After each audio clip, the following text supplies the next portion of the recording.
guy or something. I should have given it to them to put on the screen or something. But so he says the secret, oh, there you go. Yeah, you try and read it. The secret of happiness is freedom, and the secret of freedom is courage.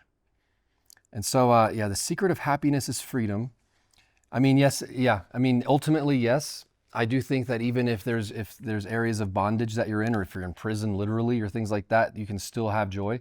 But yeah, the secret of happiness is freedom.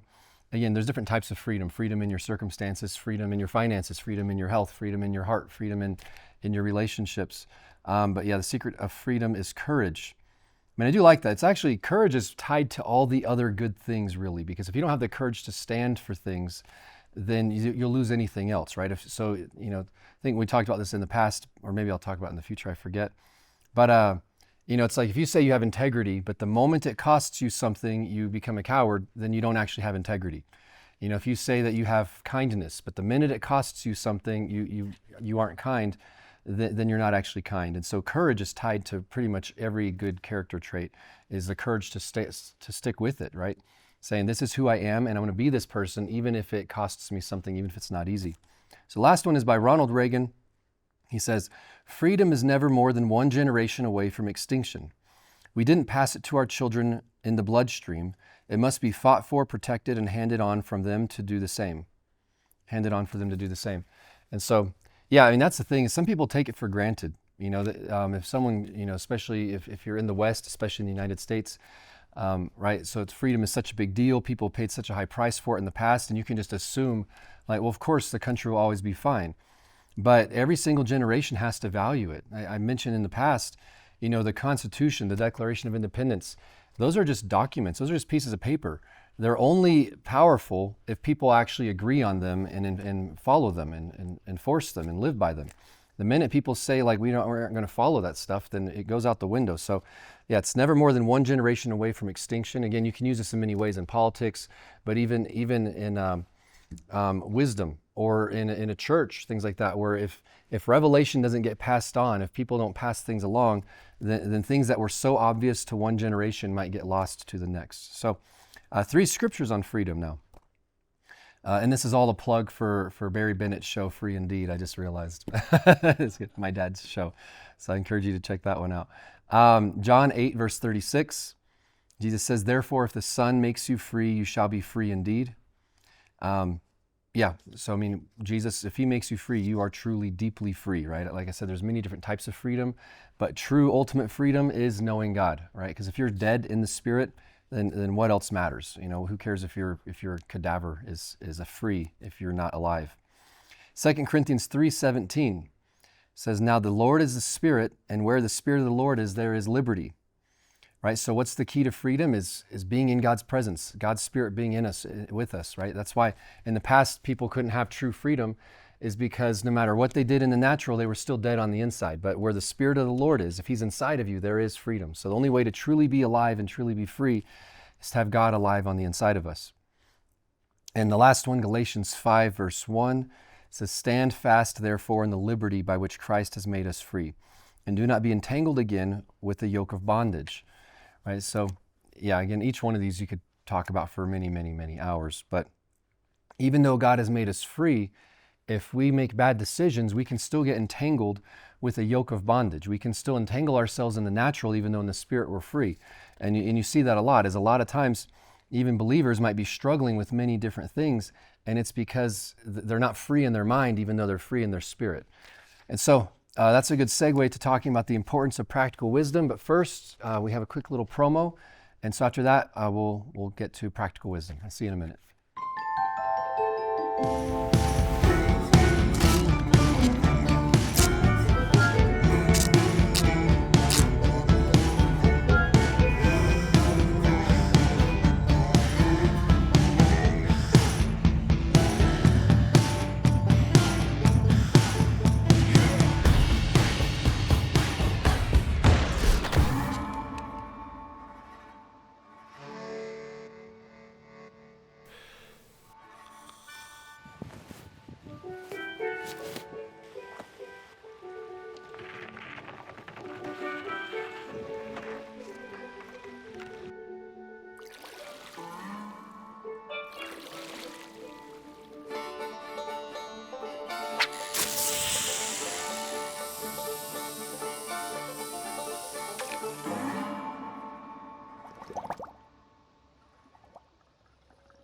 You know, life comes with all kinds of storms.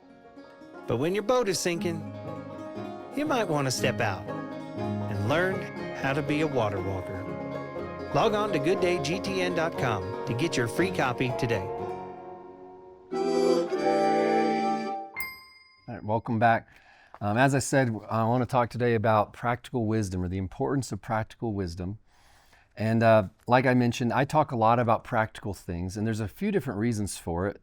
The three main ones, I think I have three main ones here, but one of the main reasons why I talk about practical things a lot, and this isn't, I'll hit this one quickly, but basically it's because in this organization at 𝗵𝗃 Bible College and in this ministry on this network, we have so many other instructors who cover the most important things. Right? I mean, you've got Andrew and Mike and Carrie, and you've got Barry Bennett and Greg Moore and Wendell Parr and Rick McFarland. You have so many people sharing such good foundational, core, crucial revelation. If I were the only instructor, right, when I've ministered alone in the past, I don't focus right off the bat on practical things. I focus on kind of core revelation of identity, God's nature, God's love for us, the power of the Word, all kinds of stuff like that, because that is the core. That is more important. But because it's being covered so well, I like to kind of fill in some of the other areas that might help people. The second reason why I enjoy sharing practical things is because I've just seen over the years that a lack of practical wisdom is one of the biggest things that holds people back. See, revelation is fantastic in our own walk with God, and that's why it's more important. What's the point of trying to fulfill your calling if you yourself don't even know who you are, who God is, and you don't have this amazing, thriving life with God?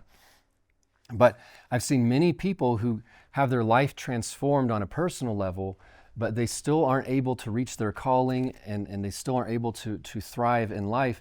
And many times it's because of a lack of practical wisdom. I've been in ministry for a while now. I mean, it doesn't seem like it because I work alongside ministers who've been ministering for 55 years, 50, 45 years, 30, and all that. So I don't have that much experience. But I've still been, I've been in ministry for over 10, 15 years now, and in some capacity. And then I've been around ministry and ministers my whole life. So, as far back as I can remember, so about, close to 40 years of my memories. I don't really remember being 3, but I'm on a rabbit trail now. So anyway, my point is though, I've seen people who thrive and succeed, and I see people who don't. I've seen people who have really good revelation of God's love, and some of them thrive in life and some of them don't. I've seen people who've been transformed by revelation, and some of them thrive in their callings and some of them don't. I've seen people who have amazing dreams and vision, and some of them go on and complete them, fulfill them. They start following their dreams and living out their vision. And I see others who don't. It just never leaves that stage of just being all talk and just dreaming. And I'd say even in my own life, I've seen this, where I've seen times in my life when I wasn't effective, but I still had a heart toward God. And I've seen times in my life when I've been effective, same heart, different results. And so I find many times it's the practical wisdom. It doesn't affect God's love toward us, but it does affect how effective we are in the world. And so in many different areas, you see some people, especially in a Bible college, I get to meet lots of people as they're in their journey in life. And I see some who go on and they feel called to ministry, they go into ministry. They feel called to business, they start a business or start succeeding in the business world, things like that. I see others where it just doesn't seem to happen. And so that's why I've realized there's some key things that people need to know, that if they don't know how to actually apply some of these things, it might hold them back in life. And so, like I said, I've seen this in my own life where practical wisdom and practical skills have really helped me be more effective. There's things that were in my heart that I just couldn't get out of my heart when I didn't have the skill sets to do it. I mean, even about 16 years ago when I went off to go be a missionary and serve Mike and Carrie at an extension campus, my heart was to serve. I was like, I will serve however you want me to serve. Just tell me what to do. Tell me exactly what to do when you need me to do it, right? And I didn't realize at the time, I was willing, and I thought that was I thought I'd mastered servanthood. I'm willing. I'll mop the floors, I'll move chairs, I'll whatever you need me to do, I'll do. And I found that's actually not the most effective form of serving, because I was willing, but I didn't know how to do anything. And I needed them to micromanage me. I needed them to tell me every single thing that they needed. And now that I've been on the other side of that, I realized, man, that takes a lot of work to keep someone else busy. And so I grew in my skill sets. I found better ways to serve them, to serve others. Through that, I started serving other people. And each time I served somebody, I tried to learn from it and then get even better next time, and then learn from it and get better next time. And so, you learn different ways of going about it, where being willing is great, but it's also great if you have skills that they can actually use, and where you have some initiative on your own and you aren't just having to wait to be told things. Let me see here real quick. The spiritual side is incredibly important. It's the most important, but it should lead to changes in other parts of our lives, right? We shouldn't just get revelation on the spiritual side and say, that's it. If we truly get revelation, it should overflow and affect our daily life. It should affect how we interact with people, how we work, how we go about things, how we make decisions. I see the same thing, not just at the Bible college and in ministry, but even just in my role here. And I've, for years now, I've been in leadership roles here at 𝗙𝗃, and so I've interviewed a lot of people. And one thing I find in interviews is that you can have people with amazing hearts, and some of them are so focused on the spiritual, and they have no focus whatsoever on skill sets or workability. I'll change up some of the details to protect people involved. But I remember one interview where the question was asked to somebody, why do you think you'd be a good fit for this job? Right? Pretty standard interview question. Why do you think that we should choose you? Hopefully, if you're applying for a job, you do think that they should choose you, right? If I were you, I'd never choose me. That's not a good interview.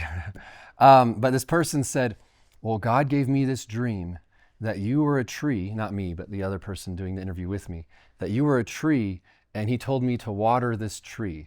And so I was there just pouring water and all this stuff, and we're like, that really should have stayed in your journal. That's between you and God. That does not help us know if you would be good at this job, right? And so many times people who are they're trying so hard to be spiritual that they're like, well, God gave me a word. Or I remember one interview, somebody said, okay, so you want to step into a leadership role. What's your leadership experience? They say, well, I've really prayed about this and I feel emotionally ready. I know in the past my emotions weren't ready, but I've had long talks with God and I've cried with Him and all this stuff, and I just feel like I'm finally prepared to be a leader. We're like, again, I feel like you're reading me your journal. This should be your own internal processing. That's not the skill set we're looking for, because you're making it about you, right? People don't realize when they're unintentionally self-centered. I think I'm ready. I think this, but God told me that I can do this. This is my passion. I remember interviewing one person and they said, it's like, where do you see yourself in 5 years? And they said, I want Andrew's job in 5 years. And we're like, what? You see some weird stuff. And I'm like, I wish I could coach these people, but instead I just have to not hire them. But anyway, so you see a lot of stuff, and these people have great hearts, great motives, and yet the practical skills aren't there, right? Where you say, I mean, I've interviewed people for admin jobs where it's like, this is a lot of typing. Do you know how to type? No. Why do you apply? Why am I in this interview? And so again, the practical skills need to be there. So again, the heart part's crucial, but if you only have the heart part, we're missing actually getting the work done. You know, there's skill sets that are needed, and this is biblical. I'm not saying that you need to balance the word with other things. I'm saying that even in the word, God's the one who says that these things are valuable, and so I want to show that to you. Let me see here real quick. Yeah, good intentions aren't enough. It's not good enough just to have like motivation and inspiration and feel called and say, I would love that job, I would love that title. Okay, but can you do it? Are you working toward developing the skills? If you want to own your own business, have you looked into how to do that? If you don't have to know how to do everything. Sometimes, I mean, many times, especially as things grow, you have to hire other people or partner with other people who can do the things that you're not great at. But again, so let me see here. When Moses, I want to give a few examples. When Moses chose leaders, when he's like, you know what, I can't lead everything alone. I need other people to help me lead, so I'm going to delegate to other leaders. In Deuteronomy 1 verse 13, so Deuteronomy 1:13, he says, choose wise, understanding, and knowledgeable men from among your tribes, and I will make them heads over you. So he didn't say choose people who have great hearts and that's it. He said choose wise, understanding, and knowledgeable, right? So they need to know how to do things. They need to make good decisions. They need to be people who've been doing this consistently for a while. And so you, right, again, select from yourselves who among you is known for being wise, having understanding, and having a lot of knowledge to make good decisions. I'll make them the leaders. See, a great heart is part of it. See, you know, wisdom includes having your heart directed toward God. And so it includes the heart, but there's much more than just the heart. Acts 6 verses 1 through 3. I mean, honestly, the whole book of Proverbs you could read and see that God does value wisdom. Wisdom flows from Him, right? How could it not be important if it comes from Him? It's part of who He is.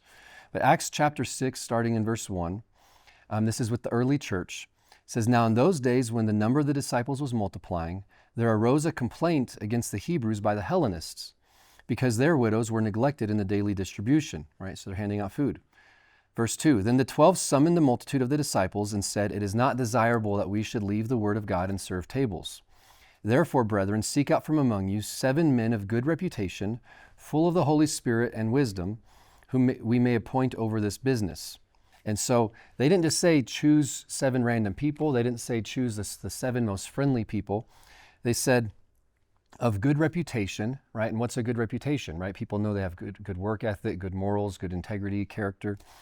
So good reputation, full of the Holy Spirit. So that's important too. They didn't say choose 7 carnal people who are really good at numbers, but good reputation, full of the Holy Spirit and full of wisdom. So again, they're saying choose people who are good at this, because it says that we may appoint them over this business, right? There's a business side to things, and you need people who have the skill sets for it. And this isn't just in ministry or in a business. The same applies to everything in life, right? I'll get to more examples here in a little bit, but it limits us in every single area of life. You know, if you want a good marriage, you need marriage skills, right? If you want to be a good parent, you need parenting skills. If you want to be good at your job, then you need job skills, communication skills, things like that. So again, you need the right people to get work done. Yeah, imagine that you're a genius, but no one likes working with you. It's going to hold you back. It doesn't change the fact that you're a genius, right? God still loves you. But you won't get to function at your full capacity if no one enjoys being around you because you're a know-it-all, or you won't listen to other people, you won't ever collaborate, things like that. What if you're very talented, but no one trusts you? They're like, yeah, the talent is there, but I just don't trust your heart, right? What if you're, in some of the interviews we've had on this show, we've talked with some who are saying, one of the cool things about productions here is that the heart is very important, because if someone's on the stage in the spotlight, it's very easy for them to get into their ego. And so it's like, well, no, you don't want to put someone there if it's going to make their head get huge and they become very self-centered. And so, it's important to value humility. So again, what if you're talented but nobody trusts you? What if you have really, really amazing ideas, but you don't know how to communicate them, right? I remember I used to really enjoy math. Up until in high school, I had a teacher who was a genius, and he didn't know how to teach. And he would look at us and say, I don't get why you don't get this. And we would say, you haven't taught us anything, right? And he'd just be so frustrated. He's like, it's so easy. And we're like, we're waiting for you to tell us. Just tell us something, anything. And he'd just sit there frustrated that we didn't understand it. And we're like, that's literally your job, is to explain it to us, not to make fun of us, that we don't know what you know. And so again, sometimes people are brilliant and they have great ideas, they understand things, but if you can't communicate it to anybody else, you're still brilliant and you're the only one who gets to enjoy it. And so again, if you don't have practical communication skills, and that's even one of the reasons I came to Bible college many, many years ago, is I realized there's things God's done in my life that are worth sharing, and I don't know how to tell anybody any of it. And so I was like, okay, I feel like I have something worth sharing. I don't know how to communicate. So even when I went to a secular college also, and I got a degree in communication, because I was like, I want to learn how to communicate. And I'm still growing. I'm not, don't assume I think I've arrived, right? It's a long journey, and I started from really far back. But if you knew how bad I used to be, though, you'd be amazed. Imagine you have amazing revelation, but you're terrible at relationships. Right? And so you want to mentor someone, or even, maybe you have children and you want to pour into them and you just push them away because you're so antagonistic or argumentative. Imagine you have a great revelation of prosperity, but you have no work ethic. It's going to hold you back. Right? You're like, man, I get it. I really have this revelation of prosperity. And you keep hitting the snooze button and you sleep in and you can't keep a job and all that kind of stuff. It's going to hold you back no matter what God's done in your heart.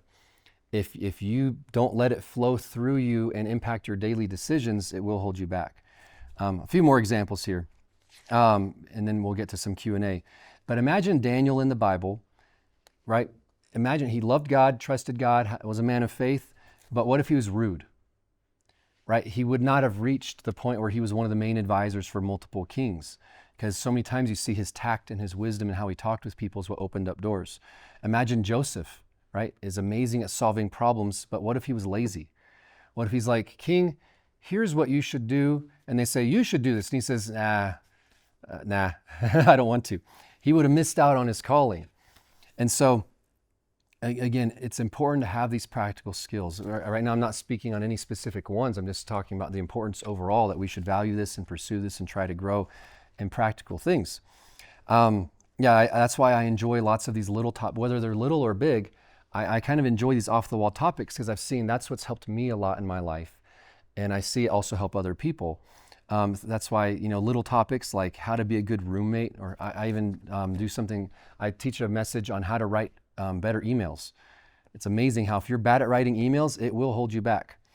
How to be a low-maintenance guest at someone else's house, how to give good gifts, how to solve problems, how to play with your kids, how to propose ideas at work, how to be a good friend, how to de-escalate conflict, how to apologize, how to forgive.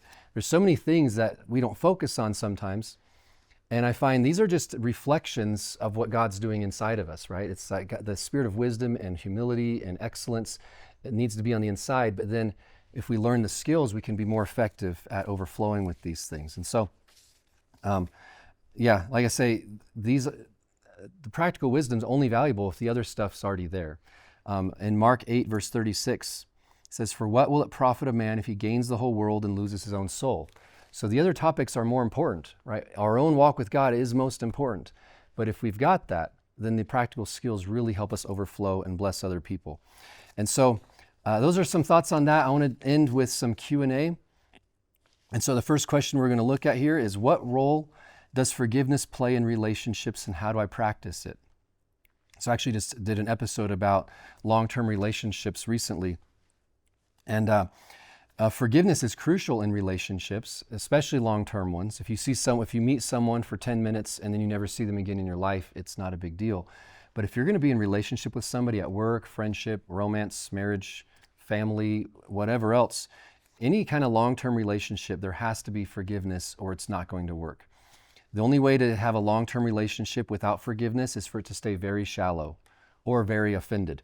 But good relationships require forgiveness because somebody's going to disappoint the other person, let them down, act in a way that's, right? Someone might be having a bad day, maybe they're tired, whatever else. And so, forgiveness is a key part of long-term relationships.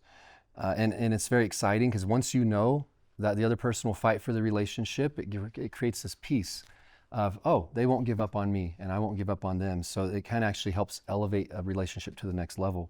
How do I practice it? You just do it, right? You just make the decision. I mean, you have to decide sometimes if, okay, this was bad enough that I need to have a boundary and end this relationship. But in general, right, if you're saying like, no, I want to pursue this, then you just practice. Maybe I'll do a future episode on how to apologize, how to forgive. I've shared on that in the past. Next question. How do I overcome self-doubt and fear of failure? So I would say embrace it. You will fail. If you try enough things, if you step out of the boat enough times, you will sink at some point. And just say, I'm not afraid of sinking because Jesus is right there. So, right, Peter sank. He said, Jesus saved me. So just do that. Just accept, yes, if you never mess up, it means you're never taking risks. You're never pushing yourself. You're playing it very, very safe. Again, at work, I remember one time I had to choose between two jobs. I had two that were offered to me. And one I knew I could do and it was going to be easy and I would be good at it. And the other one was scary, but it was kind of intriguing. I was kind of interested, but I was like, I might fail at this one. I'll have to study really hard. I'll have to work really, really hard. And God put on my heart, choose the harder one. Like, you already know how to do that. Do this one over here. Do the one that's more exciting to you, that has more exciting fruit. And so just go for it. You know, if you're afraid of failure and you never step out of the boat, then you'll always be bad. Just go for it. It'll change your life once you start just running with God instead of saying like, but what if I mess up? Then you get back up. It's fail a lot. I have a friend who he's reading some book or something and he's like, for the next 100 days or 30 days or something, I'm going to get rejected every single day. And it was something to kind of like build your own resistance, that rejection is not the end of the world. So he'd go around and just try enough things until someone said like, no. Or it's like, hey, do you want to go do this? Do you want to do that? No, I don't. And he's like, awesome. Thanks. I'm trying to get used to rejection and to train myself to realize it's not that big of a deal. So I could talk about this a lot more. It's a very good question. So as we wrap up, I want to encourage you to check out the book, How to Become a Water Walker by Andrew Wommack. This ties in with what I was just saying, is that if you want to be free from the fear of failure, just step out of the boat. And again, this talks about that. It's like, yeah, what if you mess up? Just do it. Get it out of the way. Let Jesus teach you. A righteous man will fall 7 times and get back up, right? So it's not about, failure is not that big of a deal if you know how to get back up. So I encourage you to go to gooddayGTN.com to check this out, and we will see you next time. Have an amazing rest of your day.